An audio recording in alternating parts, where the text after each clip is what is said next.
അതിൻ്റെ ഏറ്റവും പ്രധാനപ്പെട്ട കാരണം ഇതിൻ്റെ നിരീക്ഷണം. ഈ നിരീക്ഷണം വളരെ കൃത്യമായി നമ്മുടെ അടുക്കളയിൽ സൗകര്യത്തിൽ കൃത്യമായ രീതിയിൽ നടത്തിയതിലേക്ക് സാധ്യത എഴുതാൻ പറ്റുന്നത്. നമ്മുടെ അടുക്കളകളിൽ പെണ്ണുങ്ങൾ അത് പറയുന്നത് എങ്ങനെയാണ്, നമ്മൾ മനുഷ്യനെ കുറിച്ച് സംസാരിക്കുക എന്നുള്ളതാണ് നമ്മൾ പറയാം. പെണ്ണുങ്ങൾക്ക് മാത്രമല്ല, ഇവിടെ നമ്മുടെ അടുക്കളയിൽ പെണ്ണുങ്ങൾ ഉണ്ട് എന്ന് പറയും. പക്ഷെ ബേസിക്കലി മനസ്സിലാക്കുന്നത് നമ്മൾ ചില ആളുകൾ നമ്മൾ പറയും അതിൽ തന്നെ ഒരു കാര്യം വിട്ടുപോയില്ല.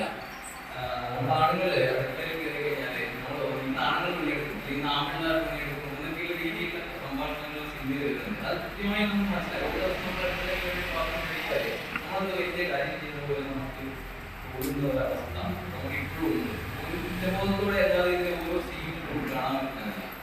ഈ സിനിമയിൽ നമ്മളിപ്പോ മേശയിൽ അവശിഷ്ടങ്ങൾ എഴുതുന്നു, ഭക്ഷണം ബാക്കി വെക്കുന്നു. ഇതിന് ശേഷം സ്ത്രീകൾക്ക് സാധാരണ നമ്മളത് അനുഭവിച്ച അല്ലെങ്കിൽ അതങ്ങനെ അംഗീകരിച്ചു കൊടുക്കുന്ന സാധനം. നമ്മൾ ഭക്ഷണം കഴിക്കുന്നതിനെ പോയി നമ്മുടെ മൊബൈലോ തീരെ നമ്മുടെ അധ്വാനത്തിന്റെ ഒരു പങ്കിലും പങ്കെടുക്കാതെ ഇവര് ജീവിതം നശിച്ച് പോകുന്ന ഒരു കാഴ്ച അവർ കൃത്യമായിട്ട് ഞാൻ കാണിച്ചില്ല. പക്ഷെ ഇതില് കൂടുതൽ പറയാനുള്ളത് ഈ സ്ത്രീ കഥാപാത്രം സ്വപ്നങ്ങൾ പൂർണ്ണമായിട്ട് ചെയ്യാൻ തയ്യാറല്ല എന്നുള്ളത്, അങ്ങനെ അത് നിരന്തരമായ പ്രതിരോധത്തിനിടയിൽ സൃഷ്ടിക്കാൻ അവർ ശ്രമിക്കുന്നു. ഇവരെ നന്നാക്കാൻ ഒരു ശ്രമം നടത്തുന്നുണ്ട്. പക്ഷെ ആ ശ്രമങ്ങളെല്ലാം ഇവരുടെ അധികാരത്തിന്റെ ഒരു പ്രത്യേക പരിസ്ഥിതി അത് ഒന്നും ചെയ്യാൻ പറ്റാതെ പോവാണ്. അപ്പൊ അതിൽ ചില കഥാപാത്രങ്ങൾ അവർ കാണിക്കുന്നുണ്ട്. ഈ സ്വന്തം വീട്ടിൽ ബിരിയാണി അവരുടെ സാധിക്കുന്നുണ്ട്. അപ്പൊ അതിൽ ഒരു സിനിമാ കഥയിൽ അവർ കാണിക്കുന്നത് ഈ ഇങ്ങനത്തെ വീടുകളുണ്ട്. പക്ഷെ ആ വീടുകളിൽ അവരുടെ സുഖകരമായി അവരുടെ എല്ലാ പണികളും പങ്കിട്ട് ജീവിക്കുന്നു. അപ്പൊ ആ ജീവിതത്തെ ശരിക്കും നമ്മളൊരു പൊതുബോധത്തിന്റെ കാഴ്ചയിൽ കാണുന്നു. ഇയാളൊരു വീടുകളില് പണിയെടുക്കുന്ന ആൾക്ക് ഒരു പേര് നമ്മൾ സാധിക്കുന്നു. നമുക്ക് അങ്ങനത്തെ ഒരു സ്വഭാവമുണ്ട്. അപ്പൊ ആ സ്വഭാവത്തെ കാണിക്കാൻ ശ്രമിക്കുന്നുണ്ട്. ഇനിയും ജീവിതങ്ങളുണ്ട്. അപ്പൊ പിന്നെ മറ്റൊന്നുള്ളത് യന്ത്രങ്ങളുടെ ഉപയോഗം. എല്ലാ ജോലിയും ഈസിയാക്കിയ പോലെ യന്ത്രങ്ങളുടെ ഉപയോഗം നമ്മുടെ അടുക്കളകളിലേക്ക് കടന്നു വരുന്നു. അതിനെ എങ്ങനെ എതിർക്കാം, അത് നമുക്ക് എത്രത്തോളം യന്ത്രങ്ങളെ എതിർക്കുന്ന പ്രത്യേക സ്വഭാവം നമുക്ക് എല്ലാവരും ഉണ്ടായിരുന്നു. എല്ലാവരും നമ്മളെ പുറകോട്ട് എടുപ്പിച്ചിട്ടുണ്ട്.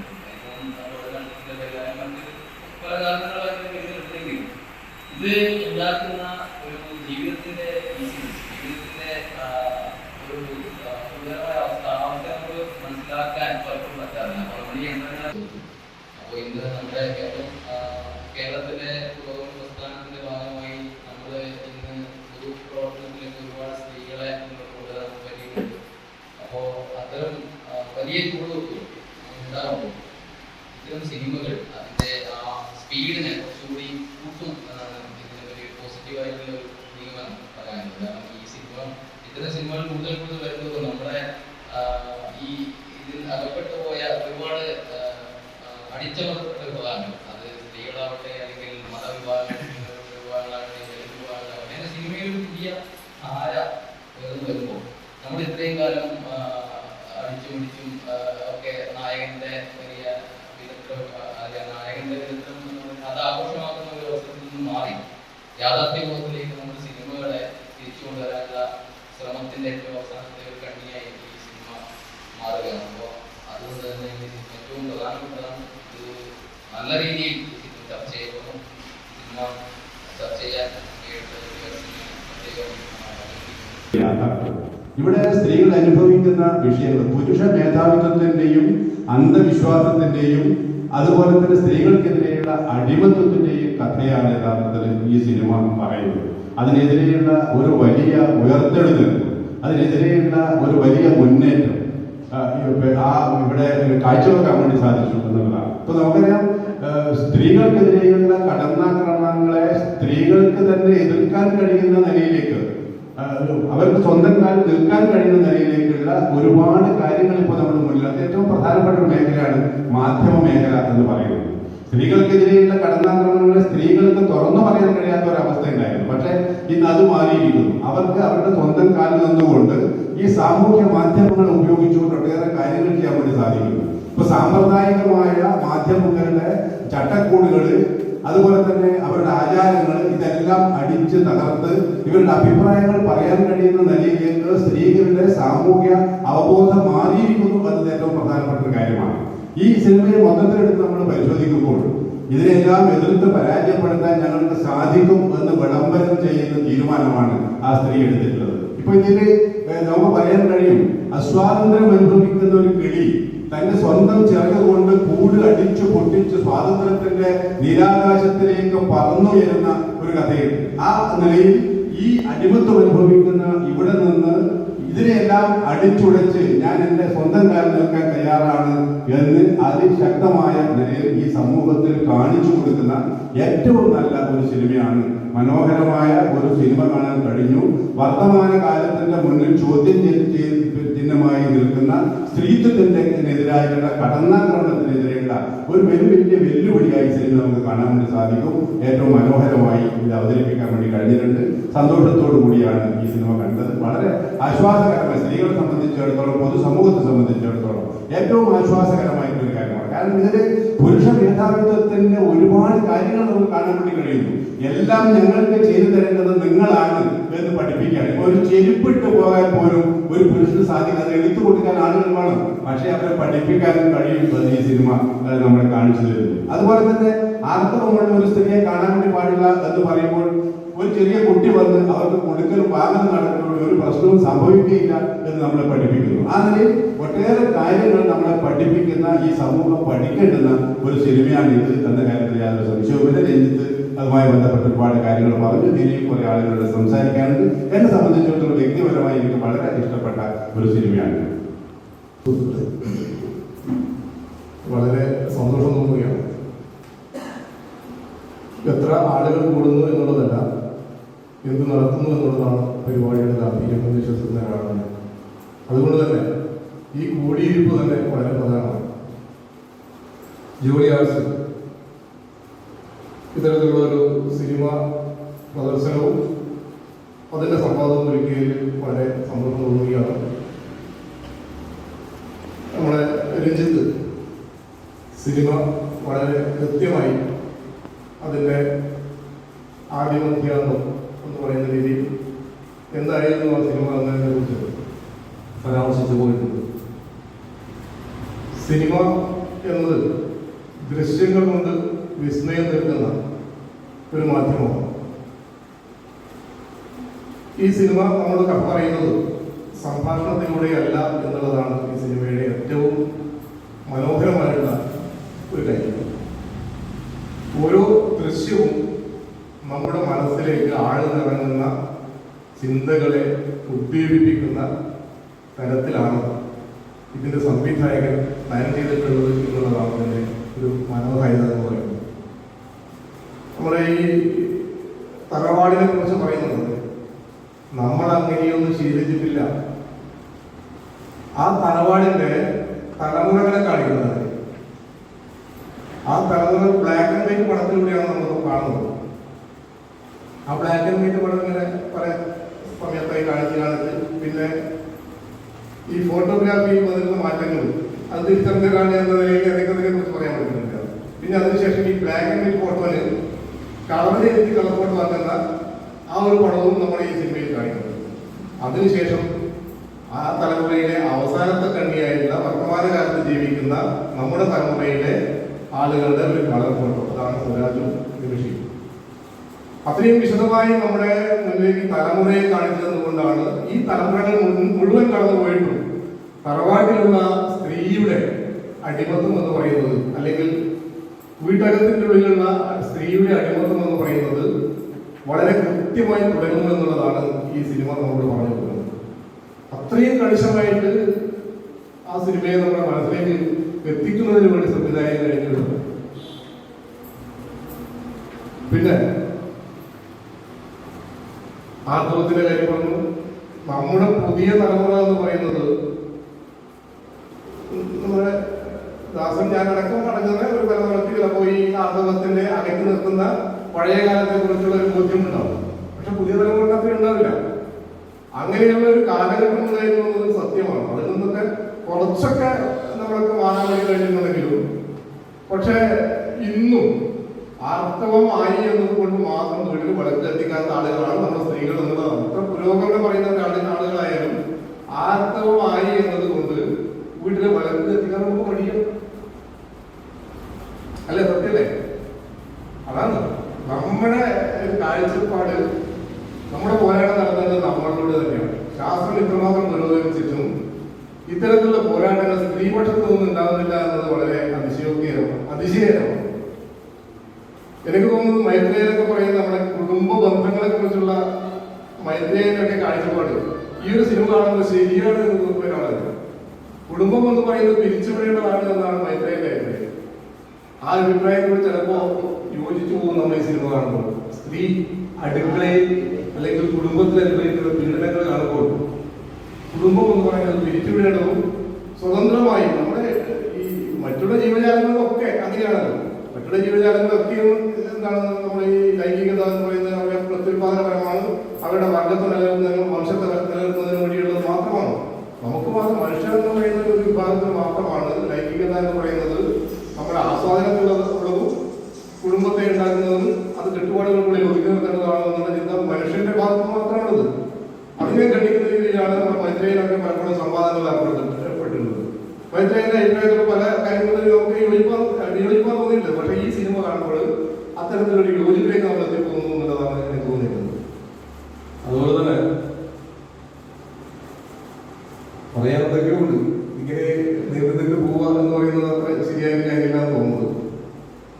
നമ്മുടെ ഈ സമൂഹത്തില് നമ്മുടെ എത്ര വാട്സാപ്പിൽ ഞാൻ കുറിപ്പിട്ടില്ലായിരുന്നു. ആ കുറിപ്പിൽ നമ്മൾ പലപ്പോഴും പറഞ്ഞു പോകുന്ന കാര്യമാണ് എത്ര പുരോഗമനം പറയുന്ന ആളുകളും ആ പുരോഗമന ആശയങ്ങളൊക്കെയും പൊതുവേദികൾ എന്നതിനപ്പുറം നമ്മുടെ വീട്ടകങ്ങളിലേക്ക് അത് ഒന്ന് പരിപാലിക്കാൻ വേണ്ടി എത്രത്തോളം ആളുകൾ തയ്യാറാകുന്നുണ്ട് എന്നൊരു ആത്മവിശ്വാസം നടത്തുന്നതാണ്. ചെരുപ്പഴിച്ചു വെക്കുന്നത് പോലെ എന്ന് പറയുന്നത് അത് തന്നെയാണ്. അടുക്കളയിൽ ഒരു പരിധി വരെ ഷെയർ ചെയ്യാൻ നിൽക്കുന്ന ഒരാളെന്ന നിലയിൽ എനിക്ക് വളരെ അഭിമാനത്തോടെ പറയാൻ വേണ്ടി കഴിയും. സ്ത്രീകളോടൊപ്പം ചേർന്നുകൊണ്ട് അടുക്കളയിലുള്ള ഭക്ഷണം പാകം ചെയ്യലൊന്നും ഞാൻ മെച്ചപ്പെട്ട ഒരാളല്ല. പക്ഷെ ബാക്കിയുള്ള എല്ലാ കാര്യങ്ങളും എന്റെ വസ്ത്രം ഞാൻ കഴിവും, അവളുടെ വസ്ത്രം വേണ്ടിയിട്ട് ഞാൻ കഴിവും. അത് നമ്മുടെ തിരക്കിനനുസരിച്ചാണ്.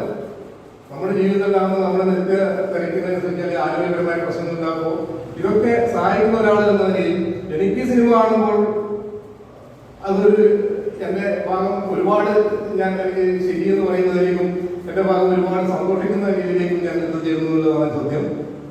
പിന്നെ ഒരു കാര്യം കൂടി പറയാൻ തോന്നുന്നു. സ്ത്രീകളുടെ അടിമത്തത്തെ കുറിച്ചുള്ള മറ്റൊരു കാര്യം കൂടി.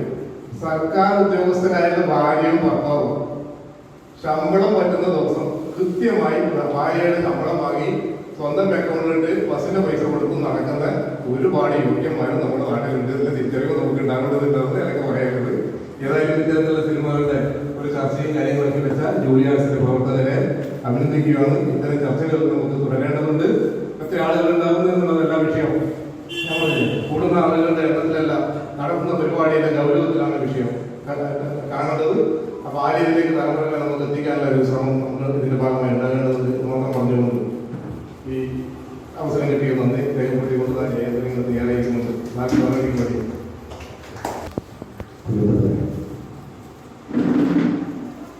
സിനിമ എന്ന മാധ്യമത്തിലൂടെ സാമൂഹികവും കുടുംബപരവുമായ ഒരു വിഷയത്തെ അഭിസംബോധന ചെയ്തുകൊണ്ട് മലയാളത്തിൽ ഇറങ്ങിയ ഒരു കാഴ്ച. സിനിമ കാഴ്ചയുടെ കലയാണ്, അത് സാങ്കേതികതയുടെ കലയാണ്. സ്ത്രീകളുമായി ബന്ധപ്പെട്ട ഇത്തരം വിഷയങ്ങൾ ലോക സിനിമയിൽ ഒട്ടേറെ ചർച്ച ചെയ്യപ്പെടുന്നത്. Day I became A woman, ഞാനൊരു പെൺകുട്ടിയായ സ്ത്രീ ആയ ദിവസം എന്ന് പറയുന്ന മഗ്നൻ ബഫിന്റെ ഇറാനിയൻ സിനിമ വളരെ പ്രസിദ്ധമാണ്. ഈ അടുത്താണ് സെനഗലിയൻ പടമായിട്ട് ആഫ്രിക്കൻ രാജ്യമായ സെനഗൽ എന്നുള്ള മൂലാതെ സ്ത്രീകളുടെ സർക്കംസിഷൻ ആയി ബന്ധപ്പെട്ട സ്ത്രീകളുടെ ചേലാകരവുമായി ബന്ധപ്പെട്ട ഒരു സിനിമയിൽ ഒരു ഗ്രാമത്തിലെ സ്ത്രീകൾ നടത്തുന്ന വലിയൊരു ചെറുത്തുനിൽപ്പിന്റെ കഥ പറയുന്ന മനോഹരമായ ഒരു സിനിമ. മലയാളിക്ക് അധികം കണ്ട് ശീലമില്ലാത്ത ഒരു സിനിമയാണ് നമ്മളിപ്പോൾ ഇവിടെ അവതരിപ്പിക്കുന്നത്. ഞാൻ ഇന്നലെയാണ് ആ സിനിമ കണ്ടത്. ക്യാമറ അടുക്കളയിലൂടെ തിരിച്ചു വെക്കുകയും ക്യാമറയിലൂടെ നമ്മളിലേക്ക് ചില കാഴ്ചകൾ വരികയും ഈ കാഴ്ച കണ്ട് മലയാളത്തിലെ ആണുങ്ങളെല്ലാം നാണം കെടുകയും ചെയ്യുന്ന ഒരു സിനിമയാണ്. ആണുങ്ങൾ നാണം കെടുമ്പോൾ നമുക്ക് ചർച്ച ചെയ്യേണ്ട വിഷയമാണ്. ഇവിടെ ചില കാര്യങ്ങൾ പറയുന്നത് അടിസ്ഥാനപരമായ ചില കാര്യങ്ങൾ നമ്മൾ ബോധ്യപ്പെടുന്നത്. ഒന്ന് രണ്ട് പരാമർശങ്ങൾ നമ്മൾ പരിശോധിക്കേണ്ടതെന്നാണ് ഞാൻ വിചാരിക്കുന്നത്. ഒന്ന്, എന്തുകൊണ്ടാണ് ഇപ്പോൾ 1848 എഴുതിയ കമ്മ്യൂണിസ്റ്റ് മാനിഫെസ്റ്റോയിൽ കുടുംബം തകർക്കപ്പെടേണ്ടതാണ് എന്ന് പറയുന്നത്? ഈ വീട് ദേശാഭിമാനി വായിക്കുന്ന ഒരു വീടാണ് എന്ന് സിനിമ കണ്ടവരെ ശ്രദ്ധിച്ചോ എന്ന് അറിയില്ല. അച്ഛൻ ദേശാഭിമാനിയാണ് വായിക്കുന്നത്. ഇതൊരു സൂചനയാണ്. ഈ സിനിമ നമുക്ക് നൽകുന്നൊരു സൂചനയാണ്. എന്ന് പറഞ്ഞ് ദേശാഭിമാനി വായിക്കുന്ന കുടുംബങ്ങളിൽ തന്നെയാണെന്നോ വീക്ഷണം വായിക്കുന്ന കുടുംബങ്ങളിൽ ഇതില്ലെന്നോ അല്ല ഇതിനർത്ഥം. ഞാൻ പറയുന്നത് പുരോഗമനത്തിന്റെ ഒരു പൊതുവായ ബോധത്തിനകത്തും സ്ത്രീ എങ്ങനെയാണ് രണ്ടാം കിടയായി തീരുന്നത് എന്നുള്ളതാണ്. അപ്പോൾ സെക്കൻഡ് സെക്സ് എന്നാണ് സിമോൺ ദ ബൂവേ എന്ന് പറയുന്ന ഫ്രഞ്ച് ദാർശനികൻ എഴുതിയിട്ടുള്ള ലോകപ്രസിദ്ധമായ സ്ത്രീ വിമോചനത്തിന്റെ ബൈബിൾ എന്നറിയപ്പെടുന്ന കൃതി. അതിൽ ഈ ആർത്തവം അടക്കമുള്ള സംഗതികൾ എങ്ങനെയാണ് സ്ത്രീയെ ചരിത്രത്തിൽ രണ്ടാം കിടയാക്കി മാറ്റുന്നത് എന്ന് ചർച്ച ചെയ്യുന്ന ഒരു പുസ്തകമാണ്. രാഹുൽ സാങ്കർത്യന്റെ വോൾഗ മുതൽ ഗംഗ വരെ എന്ന കൃതിയിൽ പറയുന്നത് ചരിത്രത്തിൽ ഏത് ഘട്ടത്തിലാണ് സ്ത്രീ പിന്നോക്കം തള്ളപ്പെടുന്നതെന്ന് പറയുന്നത്. കുടുംബം സ്വകാര്യ സ്വത്ത് ഭരണകൂടം എന്ന കൃതിയിൽ എംഗൽസ് പറയുന്നത് സ്ത്രീ എങ്ങനെയാണ് രണ്ടാം കിടയായി തീരുന്നതെന്ന് പറഞ്ഞത്. കുടുംബത്തിലെ പുരുഷനും പ്രോളിറ്റേറിയൻ തൊഴിലാളി വർഗ പ്രാതിനിധ്യം സ്ത്രീക്കുമാണ് എന്ന് എംഗൽസ് ചൂണ്ടിക്കാട്ടുന്നുണ്ട്. അപ്പൊ ഞാൻ പറയുന്നത് ഒരു കാഴ്ച കൊണ്ട് ഒരു ക്യാമറയിലൂടെ മലയാളി പുരുഷന്റെ ഏകാധിപത്യപരമായ അല്ലെങ്കിൽ അടുക്കള എന്നുള്ളത് സ്വകാര്യമായി. ഇപ്പൊ സാറാ ജോസഫ്, സാറ ടീച്ചർ 90കളിൽ കേരളത്തിൽ ഉയർന്നു വന്ന സ്ത്രീവാദ മൂവ്മെന്റുമായി ബന്ധപ്പെട്ട് സാറ ടീച്ചർ അന്ന് തന്നെ നിരന്തരമായി ഉന്നയിക്കുന്ന ഒരു വിഷയമുണ്ട്. അത് അടുക്കള എപ്പോഴും വീട്ടിന്റെ മുന്നാമ്പുറത്ത് വരുന്നതാണ്. അടുക്കള എപ്പോഴും ആളുകൾ കാണാത്ത പിന്നാമ്പുറത്ത് ഒരുക്കുന്ന വീടിന്റെ നിർമ്മിതി തന്നെ മാറ്റേണ്ടതുണ്ടെന്ന് സാറ ടീച്ചർ അത്രയോ കാലമായിട്ട് ആവശ്യപ്പെടുന്നു. അപ്പൊ ഞാൻ പറഞ്ഞു വരുന്നത് ഇതാണ്, കുടുംബഘടനയിൽ സ്ത്രീ രണ്ടാം കിടി ആയിരിക്കുന്നത് ഏതെങ്കിലും തരത്തിൽ നമുക്കിതിനെപ്പറ്റി ധാരണയില്ലാത്തതൊന്നുമല്ല. എങ്ങനെയാണ് നമ്മുടെ ഒരു കാഴ്ച പൊതുബോധം നിർമ്മിക്കപ്പെടുന്നത് എന്നുള്ള അടിസ്ഥാനപരമായ ഒരു പ്രത്യയശാസ്ത്ര പ്രശ്നം കൂടിയാണ്. ചരിത്രത്തിന്റെ സവിശേഷമായ ഘട്ടത്തിൽ പുരുഷൻ സമൂഹത്തിന്റെ അധികാരിയായി തീരുന്നത് സ്വകാര്യ സ്വത്തിന്റെ വരവോടുകൂടിയാണ്. അതിലൂടെ അറിയുന്ന ആളുകളാണ് ഇവിടെ ഇരിക്കുന്നത്. ഇത് നിർമ്മിച്ച മൂല്യബോധം നോക്കൂ. തറവാട് എന്ന വാക്ക് നമ്മളിൽ എത്ര പേർ ഈ തറവാട് എന്ന വാക്ക് എത്രമേൽ പ്രതിലോമപരമാണ് എന്ന് ചിന്തിക്കുന്നുണ്ട് എന്ന് അറിയുന്നു. നിങ്ങൾ ഈ സിനിമയിൽ കണ്ട അച്ഛനും മകനും പുറമേ നോക്കുകയാണെങ്കിൽ രണ്ടുപേരും എക്സ്ട്രാ ഡീസന്റ് ആണ്. നല്ല അച്ഛൻ എന്ത് പോയപ്പോ ഓക്ക് നിന്നിട്ട് കേടാണെന്നാണ് നമ്മൾ ചോദിക്കുക. വളരെ മാന്യനായ അച്ഛൻ, ജോലിയൊക്കെ ചെയ്ത് വീട്ടിൽ എല്ലാ കാര്യങ്ങളും നോക്കുന്ന മോൻ, നല്ല ഉദ്യോഗമുള്ളവൻ. എന്താണ് ഇവരുടെ കേട് എന്നായിരിക്കും നമ്മുടെ പൊതുബോധം നമ്മളോട് നിരന്തരം ചോദിക്കുക. ഒരു കുഴപ്പമില്ല. പക്ഷേ ക്യാമറ അടുക്കളയിലോട്ട് തിരിച്ചു വെക്കുകയും അടുക്കള എന്ന് പറയുന്നത് നമ്മുടെ സാവിത്രി രാജീവിന്റെ ഒരു കവിതയുണ്ട്, പ്രതിഷ്ഠ എന്ന് പറയുന്ന ഒരു കവിതയുണ്ട്. അടുക്കളയിൽ തേഞ്ഞു തീരുന്ന ഒരു വീട്ടുപകരണമാണ് ഞാൻ. ശ്വസിക്കുന്നത് കൊണ്ട് നടക്കുകയും നടക്കുന്നത് കൊണ്ട് കിടക്കുകയും എന്ന് തുടങ്ങിയിട്ട് പോവുകയാണ് ആ കവിത. എങ്ങനെയാണ് സ്ത്രീയെ നോക്കൂ. സ്ത്രീയെ രണ്ട് വിധത്തിലാണ് നമ്മുടെ ബോധം, നമ്മുടെ ചിന്ത, നമ്മുടെ കാഴ്ചപ്പാട്, നമ്മുടെ പൊതുബോധം എപ്പോഴും നിർണ്ണയിച്ച അമ്മയാണ്. ഇതൊരു തട്ടിപ്പാണ്. സ്ത്രീയെ അമ്മയാക്കി നമ്മൾ പൂജിക്കും, ഭയങ്കര ബഹുമാനിക്കും. എല്ലാ മതങ്ങളും അത് പറയുന്നത്. അത് മതത്തിന്റെ ഒരു തട്ടിപ്പാണ്. ഇപ്പൊ ഇസ്ലാം മതമൊക്കെ പറയുന്നത് അമ്മയുടെ കാൽപാദത്തിലാണ് സ്വർഗം എന്നൊക്കെയാണ്. ഇപ്പോ 30-ലോ 40-ലോ ഭർത്താവ് മരിച്ചൊരു സ്ത്രീയെ വിവാഹം കഴിക്കാൻ നമ്മൾ ആരും നിർബന്ധിക്കില്ല. ഓക്ക് കുഞ്ഞുങ്ങളില്ലേപ്പ എന്നാണ്. എന്നാൽ ആ പ്രായത്തിൽ മരിച്ച അച്ഛനെ രണ്ടാം കെട്ട് കെട്ടിക്കാൻ നമ്മളെല്ലാം മുന്നിട്ടിറങ്ങും, മക്കൾ ഉൾപ്പെടെ. എന്താ പറയുന്നത്? അതിന്റെ അർത്ഥം എന്താ? സ്ത്രീ ഒരു വ്യക്തിയാണ് എന്നും ഒരു മനുഷ്യ ജീവിയാണ് എന്നുമുള്ള ഒരു പരിഗണനയല്ല നമ്മൾ കൊടുക്കുന്നത്. എം വിജയമാഷ് പറയുന്നത് പോലെ ആദർശവൽക്കരിച്ച് ആരാധിച്ച് അവളുടെ ഉള്ളിലെ വ്യക്തിയെ, മനുഷ്യനെ ഇല്ലാണ്ടാക്കി കളയാൻ പറ്റില്ല. ഇത് നമ്മുടെ സമൂഹത്തിൽ നിരന്തരം ആവർത്തിക്കുന്ന ഒരു സംഗതിയാണ്. ഈ ദേശാഭിമാനി വായിക്കുന്ന വീട്ടില് പുരോഗമനവാദികൾ എന്ന് സ്വയം അവകാശപ്പെടുന്ന നമ്മൾ ഉൾപ്പെടെയുള്ള ആളുകൾ ഈ വിഷയത്തെ അഡ്രസ് ചെയ്യാറില്ല. താത്വികമായി സൈദ്ധാന്തികമായി ഇതൊക്കെ പറഞ്ഞു വെച്ചിട്ടുണ്ട് ഇടതുപക്ഷ തക്കെ നിൽക്കുന്ന ആളുകൾ ഉൾപ്പെടെ. പക്ഷെ എന്താണ് നോക്കൂ, അടുക്കളക്കും ഉന്മേഷക്കും ഇടയിലുള്ള നിർത്താത്ത ഓട്ടമാണ് എൻ്റെ ജീവിതം എന്നാരും എഴുതിയിട്ടുണ്ട്. പെണ്ണുങ്ങളെ കുറിച്ച് എഴുതി ഇങ്ങനെ ഉന്മേഷക്കും നമ്മൾ എത്ര വലിയ വിപ്ലവകാരിയായാലും സുധീർ പറഞ്ഞതുപോലെ പുറത്തിറങ്ങുമ്പോൾ പുരോഗമനത്തിന് ചെരുപ്പും അകത്തേക്ക് കയറുമ്പോൾ ആ ചെരുപ്പ് അഴിച്ചു വെച്ച് മറ്റൊരു ചെരുപ്പ് ഇടുന്നവരാണ് നമ്മളെല്ലാവരും. അപ്പൊ ഈ ഒരു വിഷയത്തെ ഈ ഒരു സിനിമയിൽ വന്നതുകൊണ്ട് ഇതിന് മാറ്റം ഉണ്ടാണെന്ന് നിങ്ങൾ കരുതുന്നുണ്ടോ? ഒരു നിലക്കുമില്ല.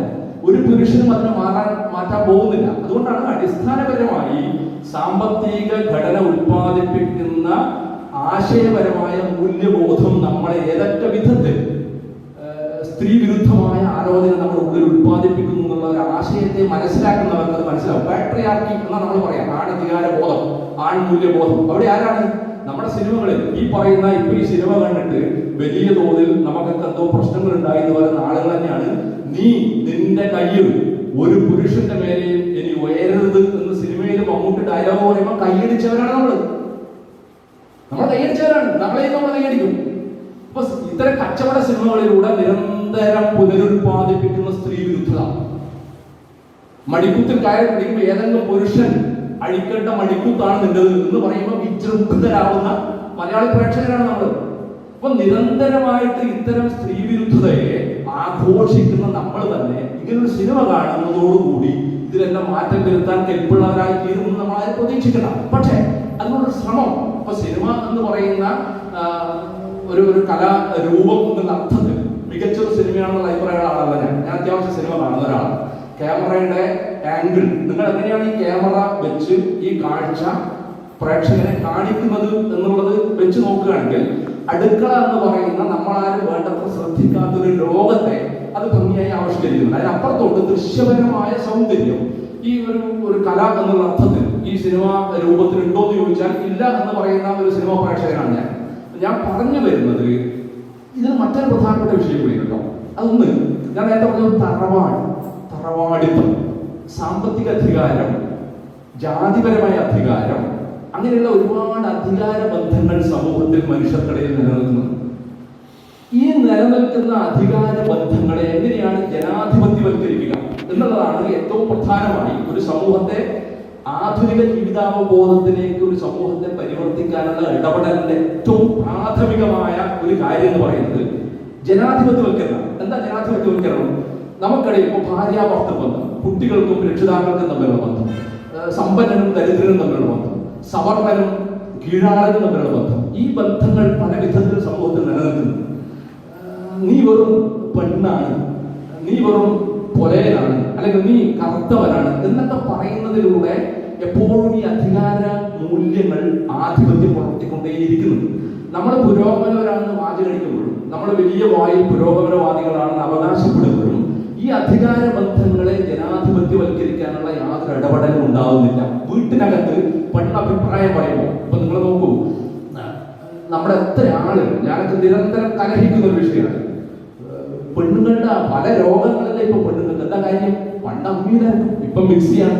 ഈ പറയുന്ന ഞാൻ ഇങ്ങനെ വല്ലതും ചെയ്യുന്നുണ്ടോ? ഞാൻ ആരോഗ്യം നന്നാക്കാൻ രാവിലെ നടക്കാൻ പോകും, അല്ലെങ്കിൽ ജിമ്മിൽ പോകും.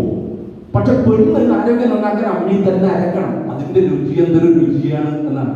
ഇങ്ങനെ വളരെ കാൽപ്പനികവൽക്കരിച്ച് സ്ത്രീ വിരുദ്ധമായ മൂല്യങ്ങളെ ആദർശവൽക്കരിക്കും. ഇതിന് ആദർശവൽക്കരിക്കും. ഈ ആദർശവൽക്കരണത്തിൽ സംഭവിക്കുന്നത് എന്താ? സ്ത്രീയെ എപ്പോഴും ഈ അടുക്കളയുടെ ലോകത്ത് തളച്ചിടുക എന്നില്ല. ഇതിനുള്ള ശ്രമം പുരുഷൻ നടത്തുന്നത്. ഇത് പുരുഷൻ, ഒരു കാര്യം കൂടി ഞാൻ പറയാം, ഇതൊരു പുരുഷന്റെ കുറ്റമാണ്, അല്ലെങ്കിൽ സ്ത്രീകൾ തന്നെ ഇതിനെതിരാവും എന്ന് പറയുന്നതല്ലോ. അത് നമ്മൾ മനസ്സിലാക്കേണ്ട ഒരു കാര്യം, നമ്മുടെ ചിന്ത, നമ്മുടെ ബോധം, ഇതൊന്നും നമ്മൾ സ്വതന്ത്രമായി നിർണയിക്കുന്നതല്ല. അത് ആദ്യം മനസ്സിലാക്കണം നമ്മൾ. അത് നിലനിൽക്കുന്ന ഒരു ആശയത്തിന്റെ കൊടയിൽ നമ്മുടെ മേലെ, ഇപ്പൊ ഫ്യൂഡൽ സാമ്പത്തിക വ്യവസ്ഥ ഉൽപ്പാദിപ്പിക്കുന്ന സാംസ്കാരിക കൊടയുടെ കീഴിൽ അത് സ്വാംശീകരിച്ചാണ് ഞാനും നിങ്ങളും സ്ത്രീകളും പുരുഷനും ഒക്കെ വളരുന്നത്. അപ്പൊ അങ്ങനെ വളരുമ്പോൾ ഈ മൂല്യങ്ങളെ അടിസ്ഥാനപ്പെടുത്തി ചിന്തിക്കുന്നത് കൊണ്ടാണ് നമുക്ക് ചില കാര്യങ്ങൾ നമ്മളെന്താ പുറത്തുപോയി അധ്വാനിക്കുന്നില്ല. ഓക്കെന്താ പണി അടുക്കളയിൽ. ഇപ്പം എന്നോടൊക്കെ സുഹൃത്തിന്റെ ഭാര്യ സ്ഥിരം പറയും, ഇങ്ങനെ നിലം തുടച്ചോണ്ടേ പോകുമ്പോ പുള്ളിയിൽ ഇങ്ങനെ ചളി ചവിട്ടി അങ്ങോട്ട് കയറും. അതിനെന്താ കുഴപ്പം? എനിക്ക് തുടച്ചുകൂടെയാണ്. അപ്പൊ ഞാൻ പറയുന്നത് വിലയില്ലാത്ത അധ്വാനം എപ്പോഴും സ്ത്രീക്കുണ്ട്. മറ്റൊന്ന് ജനാധിപത്യവൽക്കരണത്തെ കുറിച്ച് പറയുമ്പോൾ അപ്പം ലൈംഗികതയെ കുറിച്ചൊക്കെ പറഞ്ഞു. ഇപ്പോഴും ലൈംഗികത എന്ന് പറയുന്ന വിഷയം ചിന്താ പബ്ലിഷേഴ്സ് പുറത്തിറക്കിയ ഒരു പുസ്തകമുണ്ട്, ലൈംഗികതയുടെ ചരിത്രം. പി സത്യൻ എന്ന് പറയുന്ന ഒരു സൈദ്ധാന്തികന്റെ പുസ്തകമാണ്. ഈ ലൈംഗികതയുടെ ചരിത്രത്തിൽ എന്റെ ആമുഖത്തിൽ KN കുഞ്ഞഹമ്മദ് ചോദിക്കുന്നുണ്ട്, ഇത് വായിക്കാൻ മലയാളി പുരുഷന് ധൈര്യമുണ്ടോ? ഈ പുസ്തകം വായിക്കാൻ മലയാളി പുരുഷന് ധൈര്യമുണ്ടോ എന്ന് ചോദിക്കുന്നുണ്ട്. നമ്മളിപ്പോഴും കാപട്യത്തിന്റെ മുഖം മൂടി അണിഞ്ഞിട്ട് അങ്ങേയറ്റം കപടമായ ഒരു പൊതു സ്വകാര്യ ജീവിതം നയിക്കുന്നവരാണ്. ഈ പെൺകുട്ടി പറയുന്നുണ്ട് ഏതൊക്കെ ഘട്ടത്തിൽ നോക്കൂ, അവൾ മനുഷ്യന്റെ ജൈവികമായ ഏറ്റവും സർഗാത്മകമായ ശരീരത്തിന്റെ ആവിഷ്കാരങ്ങളിൽ ഒന്നാണ് ലൈംഗികത എന്ന് പറയുന്നത്. ആ സന്ദർഭത്തിൽ പോലും കൈയുടെ നാറ്റത്തിലാണ് അവളുടെ ചിന്തയുടെ കേന്ദ്രീകരണം സംഭവിക്കുന്നത്. അതുപോലെ എങ്ങനെയാണ് പുരുഷന്റെ ഏറ്റവും വലിയ അധികാര പ്രയോഗത്തിന്റെ ഇടമാണ് കിടപ്പറ എന്ന് പറയുന്നത്. ചർച്ച ചെയ്യാൻ ആരും തയ്യാറാണ്, ഏതൊരു പുരുഷൻ തയ്യാറാണ്. പുരുഷൻ അവന്റെ കോംപ്ലക്സിനെ മറികടക്കാൻ അവന്റെ ഏകപക്ഷീയമായ അധികാര പ്രയോഗത്തിന്റെ ഇടങ്ങളാക്കിയിട്ട് കിടപ്പറകളെ മാറ്റുന്നുണ്ട്. ഇതൊന്നും ആരും ചർച്ച ചെയ്യില്ല. ഇത് ചർച്ച ചെയ്യുമ്പോൾ ദാസനൊക്കെ എന്നോട് എനിക്ക് ഭ്രാന്താണ്. അപ്പോ ഇങ്ങനെ പറയുന്നത് ഇത്തരം ചർച്ചകൾ നടത്തിക്കൊണ്ടുള്ള സന്ദർഭത്തിൽ നമ്മുടെ സ്വകാര്യമായ സൗഹൃദ സംഭാഷണങ്ങളിൽ പോലും ഇതൊക്കെ വലിയ അപകടമാണ് എന്നാണ് ആളുകൾ വിചാരിക്കുന്നത്. ഞാൻ പറയുന്നത്, ഞാൻ എന്റെ മതിലിൽ ആർത്തവ സമരത്തിന് അനുകൂലം വെച്ചുകൊണ്ട് ഞാൻ എന്റെ മതിലിൽ എഴുതി, ഈ വിഷയം എന്ന് പറഞ്ഞത് ആർത്തവം അശുദ്ധിയല്ല എന്ന് പറഞ്ഞ് മല കയറിയ 2 സ്ത്രീകൾക്ക് അഭിവാദ്യങ്ങൾ അർപ്പിച്ചുകൊണ്ട് ഞാൻ ഒരാളെ വിളിച്ച് എന്റെ മതിലിൽ എഴുതിച്ചു. അപ്പൊ എന്നോട് ഈ നാട്ടിലെ പുരോഗമന പ്രസ്ഥാനമൊക്കെ ആയിട്ട് ബന്ധപ്പെട്ടിരിക്കുന്ന ആളുകളോട് എനിക്ക് ഭ്രാന്താവുന്നു. അപ്പൊ ഞാൻ ചോദിക്കുന്നത് എന്തുകൊണ്ടാണ് അങ്ങനെ ഒരു വിചാരം നമുക്ക് ഉണ്ടാവുന്നത് എന്നുള്ളതാണ്. അത് ഈ സിനിമ മറ്റൊരു വളരെ പ്രധാനപ്പെട്ട ഒരു വിഷയം ഇതിനകത്ത്, ഈ സിനിമ തുടങ്ങുന്നത് ശാസ്ത്രത്തിന് നന്ദി പറഞ്ഞുകൊണ്ടാണ്. ശാസ്ത്രത്തിന് നന്ദി പറഞ്ഞുകൊണ്ടാണ്. ഇന്ത്യൻ ഭരണഘടനയിൽ തന്നെ എഴുതി ചേർക്കപ്പെട്ട സംഗതിയാണ് പൗരന്റെ കടമകളിൽ 2 കാര്യങ്ങൾ. ഒന്ന് ശാസ്ത്രബോധവും യുക്തിചിന്തയും. ഈ 2 നമ്മുടെ എത്ര കുടുംബങ്ങളിൽ പാലിക്കാൻ നമ്മൾ തയ്യാറാവുന്നത്. ഞാനിപ്പോ ഒരു വാദസംബന്ധമായ അസുഖം ഉണ്ടായാലും ഇവരൊക്കെ എന്നെ നിർബന്ധിച്ചത് ആയുർവേദത്തിൽ പോകാൻ. ഞാൻ അതിനോട് കലഹിച്ച ഒരു പ്രധാനപ്പെട്ട കാര്യം എത്രത്തോളം ആയുർവേദം ശാസ്ത്രീയമാണ് എന്ന ചോദ്യം. അപ്പൊ ശാസ്ത്രീയമാണ്, അപ്പൊ അനുഭവവാദമാണ് ഇവരൊക്കെ പറയാം. അനുഭവം ഇന്നാക്കുന്നുണ്ട് അന്നാക്കുന്നുണ്ട്. കോട്ടയിൽ പോയിട്ട് പ്രാർത്ഥിച്ചിട്ട് രോഗം മാറിയ അനുഭവങ്ങൾ ഇവിടെ ഉണ്ട്. മന്ത്രവാദം കഴിച്ചിട്ട് അസുഖം മാറിയ അനുഭവം. ഇപ്പൊ അനുഭവവാദം എത്രമാത്രം യുക്തിരഹിതമാണ്, എത്രമാത്രം യുക്തിവിരുദ്ധമാണ് എന്ന് പോലുള്ള ബോധത്തിലേക്ക് നമ്മൾ ഇതുവരെ വികസിച്ചിട്ടില്ല. ഞാൻ എപ്പോഴും പറയാറുണ്ട്, ആധുനികത ബോധം എന്ന് വെച്ചാൽ നമ്മുടെ യൂറോസെൻട്രിക് ആയിട്ടുള്ള യൂറോ കേന്ദ്രിതമായിട്ടുള്ള മുതലാളിത്ത ആധുനികത ഉത്പാദിപ്പിച്ച മാനവിക ബോധം, ശാസ്ത്രചിന്ത, യുക്തിബോധം ഇതൊന്നും വേണ്ടത്ര കടന്നു വന്നിട്ടില്ലാത്ത, കൈവന്നിട്ടില്ലാത്ത ഒരു സമൂഹമായി. പക്ഷെ നമ്മളെല്ലാം പുരോഗമനവാദികളാണ്. നമ്മളൊക്കെ പുരോഗമനവാദികളാണ്, പുരോഗമന പ്രസ്ഥാനത്തിന്റെ ആളുകളാണ്. ഞാൻ അതെ, എല്ലാവരും അതെ. എന്താണ് പുരോഗമനം എന്ന ചോദ്യം അവിടെയുണ്ട്. അവിടെ സ്ത്രീയും പുരുഷനും തമ്മിലുള്ള ജനാധിപത്യ ബന്ധം വളരെ പ്രധാനപ്പെട്ടതാണ്. നിങ്ങൾ ആരും ശ്രദ്ധിച്ചിട്ടോ അറിയില്ല, വികസിത ലോകം എന്ന് പറയുന്ന രീതിയെന്ന് പറയാം. ഇപ്പോൾ സൗദി അറേബ്യ, ഞാൻ കുറെ കാലമായിട്ട് സൗദി അറേബ്യയിൽ ജോലി ചെയ്യുന്നതാണ്. സൗദി അറേബ്യ ഒരു വികസിത രാജ്യമല്ല. എന്താ കാര്യം? സമ്പത്തില്ലായിട്ടാണ്? അല്ല. വികസനത്തിന്റെ മാനദണ്ഡങ്ങൾ നിശ്ചയിക്കുന്നത് ആ സമൂഹത്തിൽ സ്ത്രീ പുരുഷ ബന്ധം എത്രത്തോളം ജനാധിപത്യപരമാണ്, അല്ലെങ്കിൽ ഉയർന്നതാണ്. തുല്യത, പങ്കാളിത്തം, അധികാരത്തിലും സമൂഹത്തിലും സ്ത്രീ പുരുഷ പങ്കാളിത്തം എത്രത്തോളം ഉണ്ട് എന്നുള്ള അടവ് പോലും നിർണയിച്ചുകൊണ്ടാണ് ഒരു സമൂഹം പുരോഗമന സമൂഹമാണോ അല്ലയോ എന്ന് നിശ്ചയിക്കുക. എന്താ നമ്മുടെ നാട്ടിലെ അവസ്ഥ? സ്ത്രീക്ക് ജനാധിപത്യപരമായി വിയോജിക്കാനുള്ള സ്പേസ് നമ്മൾ കൊടുക്കാറുണ്ട് കുടുംബത്തിൽ. കുടുംബം നേരത്തെ സുധി പറഞ്ഞതുപോലെ തകർക്കപ്പെടേണ്ടതാണെന്ന് മാനിഫെസ്റ്റോയിൽ പറയുന്നു. എന്തുകൊണ്ടാണ്? കാരണം കുടുംബത്തിനകത്താണ് കാരണവന്മാർ, ആണുങ്ങൾ. പെണ്ണുങ്ങൾ ഈ വീടിന്റെ മുമ്പത്ത് വന്ന് അഭിപ്രായം പറയുന്ന പാരമ്പര്യം നമ്മുടെ തറവാടിലില്ല എന്നാണ്. എന്താ ഈ തറവാട്? മനുഷ്യൻ പരിണാമത്തിലുണ്ടായ ഒരു സാധനമാണ്. എപ്പോഴാണ് തറവാട് വന്നത്?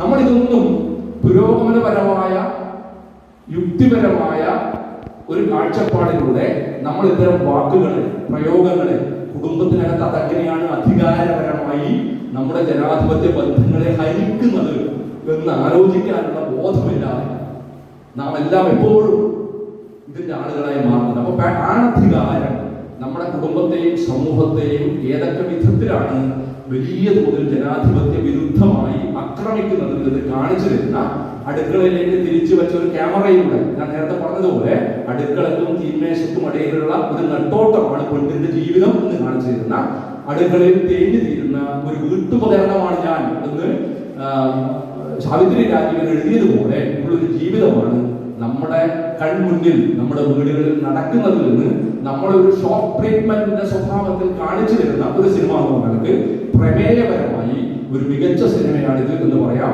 സൗന്ദര്യപരമായി അത്രത്തോളം മികവ് സിനിമ കൊണ്ടുവന്ന് ചോദിച്ചാൽ അതിനോട് യോജിക്കുന്ന ഒരാളല്ല ഞാൻ. അതുകൊണ്ട് ഈ നിലയിൽ ഈ സിനിമ വീട്ടകങ്ങളിൽ കുട്ടികളും ഭർത്താവും ഭാര്യയും അച്ഛനും മുത്തച്ഛനും ഒക്കെ ചേർന്നിരുന്ന് കാണേണ്ട ഒരു സിനിമയാണ്. മലയാളി പുരുഷന്റെ ആണധികാര ബോധത്തിന് നേരെ നടത്തിയിട്ടുള്ള ഒരു കരണക്കുറ്റി നോക്കിയിട്ടുള്ള അടിയാണ് ഈ സിനിമ എന്ന് മാത്രം പറഞ്ഞുകൊണ്ട് ഞാൻ വാക്കുകൾ ചുരുക്കുകയാണ്. നന്ദി.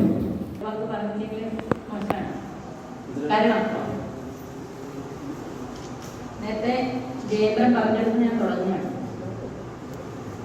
ദൃശ്യഭാഷയ്ക്ക് നമ്മൾ നേരത്തെ സുധിയും അതുപോലെ തന്നെ രഞ്ജും ഒക്കെ പറഞ്ഞു വെച്ചെടുത്ത് ഞാൻ തുടങ്ങുകയാണ്.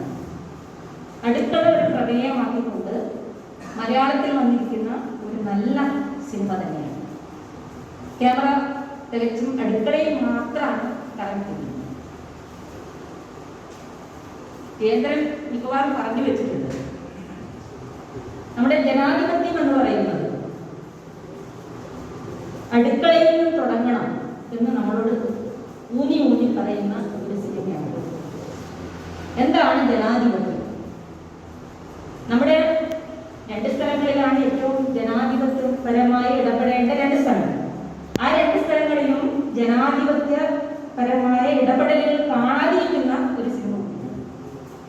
നമ്മുടെ കിടപ്പറയിലും അതുപോലെ തന്നെ അടുക്കളയിലും ജനാധിപത്യ മൂല്യങ്ങൾ ഊട്ടിയുറപ്പിക്കേണ്ട രണ്ടിടങ്ങളിലും ജനാധിപത്യത്തിന്റെ വിധ്വംസനപരമായ ഇടപെടലുകൾ നടക്കുന്ന ഒരു സിനിമ കൂടിയാണ് നമ്മൾ കാണേണ്ടിയിരിക്കുന്നത്.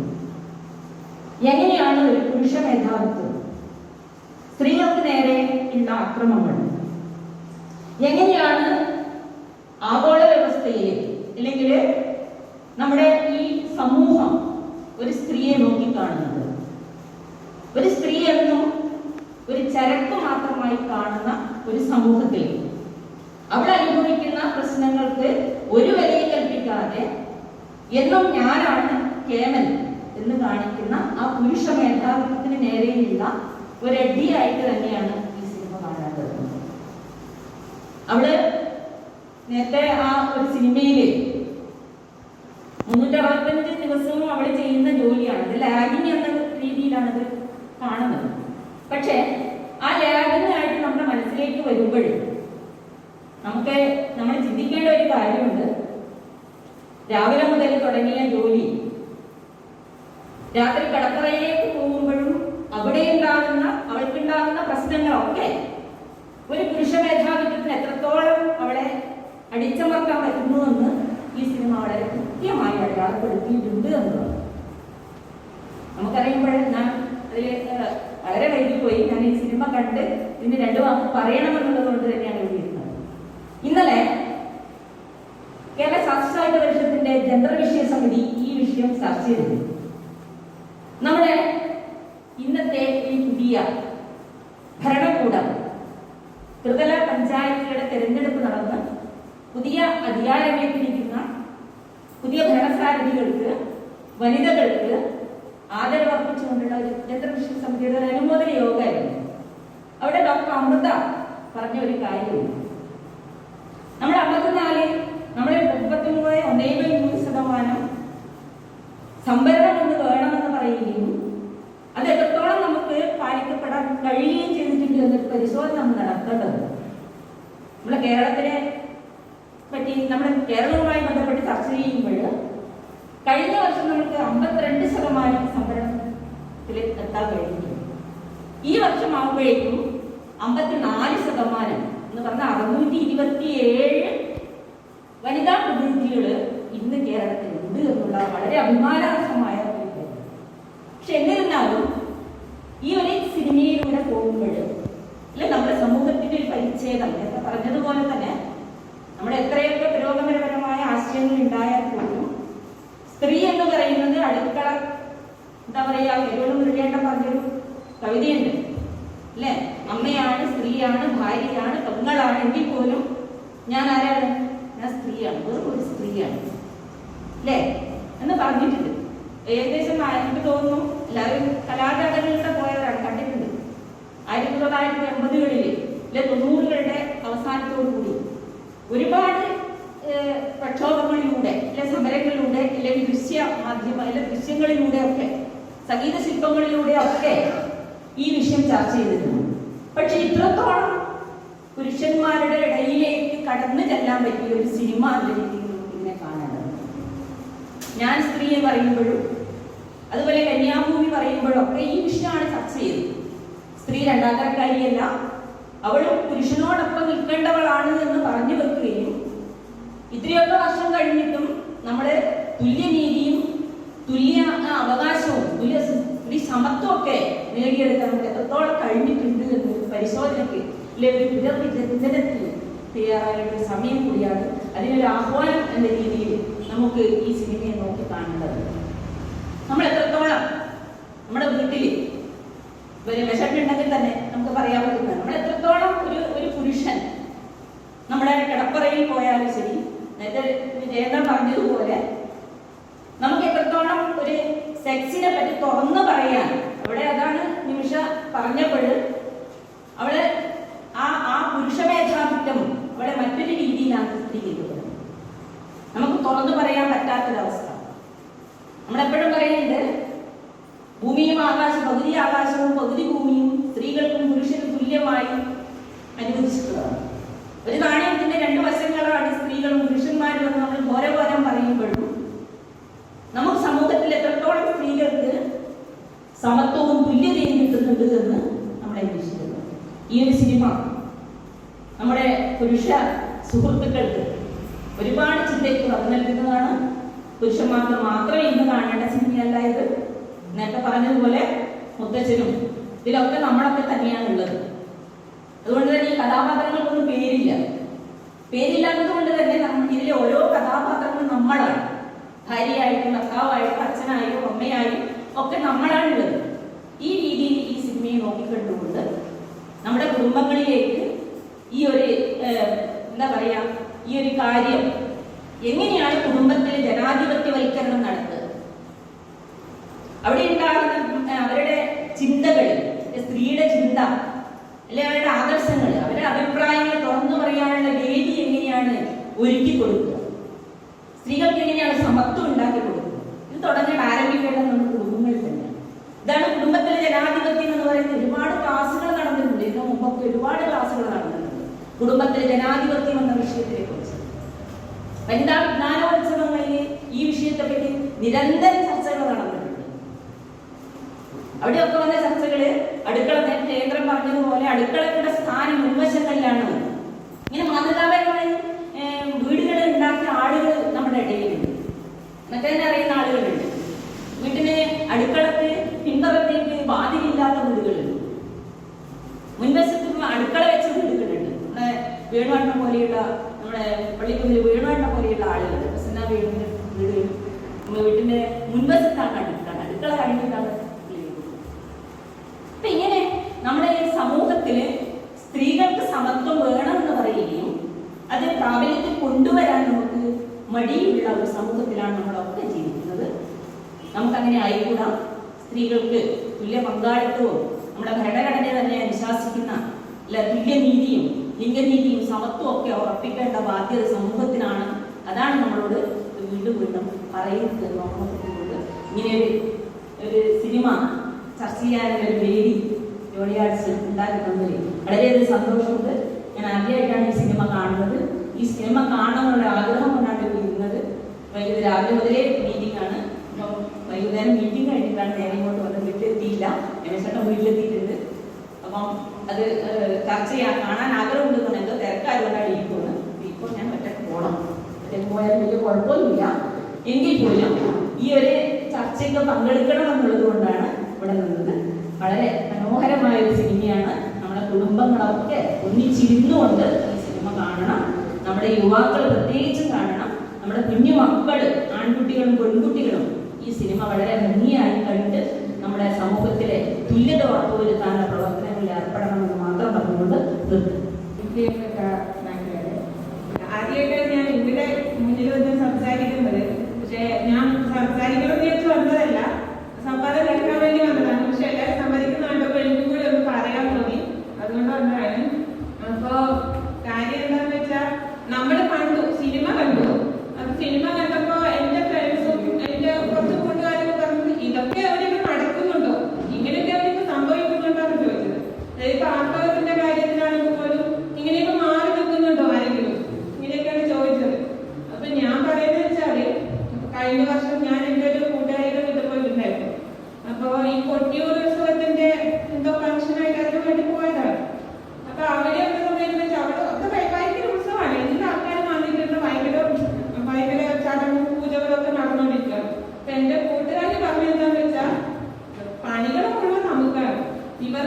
കുഴപ്പമൊന്നുമില്ല. ഇവർക്ക് ഇവിടെ വരണം, പൂജിക്കണം, നെയ്യിറക്കണം, എന്നാൽ ഒരു തേങ്ങ ഇറക്കണം, അങ്ങനെയുള്ള കാര്യങ്ങളൊക്കെ ചെയ്യണം, പോകണം. പക്ഷെ പണികൾ മുഴുവൻ നമുക്കാണ്. ആർക്കെങ്കിലും പീരീഡ്സായി കഴിഞ്ഞാൽ പിന്നെ ആ ഭാഗത്തോട്ട് പോകാൻ പറ്റില്ല. അവരെന്ന് വെച്ചാൽ നാലുകെട്ട് തറവാടാണ്.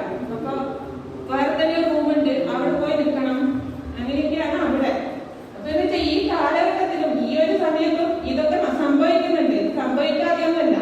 അതുപോലെ തന്നെ നമുക്ക് സിനിമ കണ്ടാൽ അറിയാം, ആദ്യം തന്നെ നിമിഷ പോകുമ്പോ പാദസരത്തിന്റെ ശബ്ദം കേൾക്കാൻ പറ്റുന്നുണ്ട്. നിങ്ങളാരും ശ്രദ്ധിച്ചോ എനിക്കറിയില്ല. അപ്പൊ അത് കണ്ടപ്പോൾ എനിക്ക് തോന്നുന്നത് എന്റെ കൂടെ ജോലി ചെയ്യുന്ന ഒരു കുട്ടി ഉണ്ടായിരുന്നു. അപ്പൊ അവള് കല്യാണം കഴിഞ്ഞാണ്, 2 കുട്ടികളൊക്കെ ഉണ്ട്. അപ്പൊ അവള് പറയുന്നത് അവരെപ്പോഴും പാദസരം ഇട്ടാ വരിക. പാദസം വെച്ചാൽ അത് മണികൾ ഇങ്ങനെ പിരിഞ്ഞുകൊണ്ടിരിക്കും, നമുക്കറിയാം എങ്ങോട്ടൊക്കെ പോകുന്നത്. അപ്പൊ അവള് പറഞ്ഞെന്ന് വെച്ചാൽ എന്റെ ഭർത്താവ് പാദസരം പൊട്ടിപ്പോയാല് അത് എന്ത് വില കൊടുക്കും അപ്പൊ തന്നെ ആ ദിവസം തന്നെ നന്നായിട്ട്. പക്ഷേ എനിക്കൊരു പനി വന്നാൽ നോക്കോ, എന്റെ മക്കൾക്ക് എന്തെങ്കിലും വന്നാൽ നോക്കോ, ഞാൻ ഭക്ഷണം കഴിച്ചോന്നോ ഒന്നും നോക്കില്ല. അപ്പൊ ഇങ്ങനെ ജീവിതങ്ങളുണ്ട്. പിന്നെ ജോലിക്ക് പോകാത്ത കാര്യം, ജോലിക്ക് വിടാത്ത കാര്യം എന്ന് വെച്ചാൽ അത് നടക്കുന്നുണ്ട്. എന്റെ കൂടെ പഠിച്ച എന്റെ കൂടെ ഹോസ്റ്റലിൽ നിന്ന് കൂട്ടുകാരികളുണ്ട്. എന്ന് വെച്ചാൽ അവള് ബിടെക്കും കഴിഞ്ഞു, എംടെക്കും കഴിഞ്ഞു. എംടെക്ക് കഴിഞ്ഞ അവിടെ കല്യാണം കഴിഞ്ഞ് കുറച്ച് കഴിഞ്ഞോട് കുട്ടിയായി. അപ്പൊ എന്തായി, അവർക്ക് ജോലിക്ക് നോക്കാനുള്ള സമയമില്ല. അതിന്റെ ഇടയ്ക്ക് എന്താ നഴ്സിംഗ് കഴിഞ്ഞാൽ പിന്നെ ജോലി നോക്കണ്ട. അപ്പൊ അതവിടെ നിന്നു. എംടെക്ക് വരെ പഠിക്കുക എന്ന് പറയുന്നത് അത്ര ഈസി കാര്യങ്ങളൊന്നുമല്ല. എൻട്രൻസ് ആയിട്ട് കിട്ടി ഗവൺമെന്റ് കോളേജിലാണ് പഠിക്കുന്നത്. അപ്പൊ അതും നടക്കുന്നുണ്ട്. വെച്ചാൽ സിനിമകളിലെന്ന് വെച്ചാല് പ്രത്യേകിച്ച് ഒന്നും നടക്കാത്ത കാര്യമില്ല പറഞ്ഞു, എല്ലാം നടക്കുന്ന കാര്യങ്ങൾ മാത്രമേ പറഞ്ഞിട്ടുള്ളൂ. അപ്പൊ അതുകൂടി ഒന്ന് പറയണം തോന്നി, അതൊക്കെ പറഞ്ഞാണ് ചർച്ച ചെയ്തുകൊണ്ടിരിക്കുന്നത്. നേരത്തെ പറഞ്ഞതുപോലെ തന്നെ ഒരു കുറ്റബോധത്തോടെ അല്ലാതെ പലർക്കും ഈ സിനിമ കണ്ട് പുറത്തേക്ക് ഇറങ്ങാൻ വേണ്ടി സാധിക്കില്ല. ഇതിൽ ഏറ്റവും പ്രധാനപ്പെട്ട ഒരു കാര്യം എന്ന് പറയുന്നത് ഒരു OTT പ്ലാറ്റ്ഫോമിൽ ഇറങ്ങി എന്നുള്ളത് കൊണ്ട് തന്നെ ഇത് യഥാർത്ഥത്തിൽ കാണേണ്ട ഒരുപാട് തറവാടുകളുണ്ട്. അവരൊന്നും ഈ സിനിമ കാണാതെ പോകുന്നു എന്നുള്ളൊരു കാര്യം കൂടിയുണ്ട്. ഇത് ചർച്ച ചെയ്യപ്പെടേണ്ട ഒരുപാട് മേഖലകളുണ്ട്. അവിടങ്ങളിലൊന്നും തന്നെ ഇത് എത്തിപ്പെടുന്നില്ല എന്നുള്ള വേറൊരു വിഷയം കൂടി ഉണ്ട്. എങ്കിലും നമുക്ക് പറയാം, അടുക്കളയിൽ നിന്ന് അരങ്ങത്തേക്ക് മുതൽ ഗ്രേറ്റ് ഇന്ത്യൻ കിച്ചൺ മഹത്തായ ഭാരതീയ അടുക്കളയിൽ എത്തി നിൽക്കുമ്പോൾ എന്താണ് മാറ്റമുണ്ടായത് എന്ന് നമുക്ക് ഒരു ചോദ്യചിഹ്നമായി നിൽക്കുകയാണ്. എങ്കിലും മലയാള സിനിമ ഒരു 10 വർഷം മുമ്പാണ് ഗ്രേറ്റ് ഇന്ത്യൻ കിച്ചൺ ഇറങ്ങിയിട്ടുണ്ടെങ്കിൽ അത് കേവലം IFFK കളിച്ചു പോകുന്ന ഒരു ചിത്രമായി മാറും. ഇന്ന് അങ്ങനെയല്ല. സമൂഹ മാധ്യമങ്ങളിൽ ഇത് കൃത്യമായി ചർച്ച ചെയ്യപ്പെടുന്നുണ്ട്. യുവാക്കൾ ഇതിനെ കൃത്യമായി ഈ സിനിമ ഗൗരവത്തോടെ കാണുന്നുണ്ട്. ആ രീതിയിൽ മലയാള സിനിമ കൃത്യമായി രാഷ്ട്രീയം സംസാരിക്കുന്നു. മലയാളത്തിലെ തിരക്കഥാകൃത്തുക്കളും സംവിധായകരും സ്ത്രീ വിരുദ്ധമായിട്ടുള്ള കാര്യങ്ങൾ ഇനി ഞങ്ങൾ എഴുതുകയില്ല, ചിത്രീകരിക്കുകയില്ല എന്ന് പറഞ്ഞുകൊണ്ട് മുന്നോട്ട് വരുന്നു. അച്ഛന്റെ ചിത കത്തിക്കാൻ സ്ത്രീ കഥാപാത്രം നിങ്ങൾ കടന്നു വരുന്നു. അങ്ങനെ എല്ലാവരും പറയുന്നത് പോലെ തന്നെ ഈ നാടിനെ ഏറ്റവും കൂടുതൽ സ്വാധീനിക്കുന്ന ഒരു മേഖലയായ സിനിമ പുതിയ ഒരു തലത്തിലേക്ക് പുതിയ തലത്തിലേക്ക് സഞ്ചരിച്ചു കൊണ്ടിരിക്കുകയാണ്. ആ രീതിയിൽ മലയാള സിനിമ കൃത്യമായ രാഷ്ട്രീയം സംസാരിക്കുന്നു, കൃത്യമായി മുന്നോട്ട് പോകുന്നു. അതിന്റെ ഏറ്റവും വലിയ ഉദാഹരണങ്ങളിൽ ഒന്നാണ് ഗ്രേറ്റ് ഇന്ത്യൻ കിച്ചൺ. ഈ ചർച്ച നമുക്ക് ഇവിടെ വെച്ച് അവസാനിപ്പിക്കാം. ഈ ചർച്ചക്കകത്ത് പങ്കെടുത്ത എല്ലാ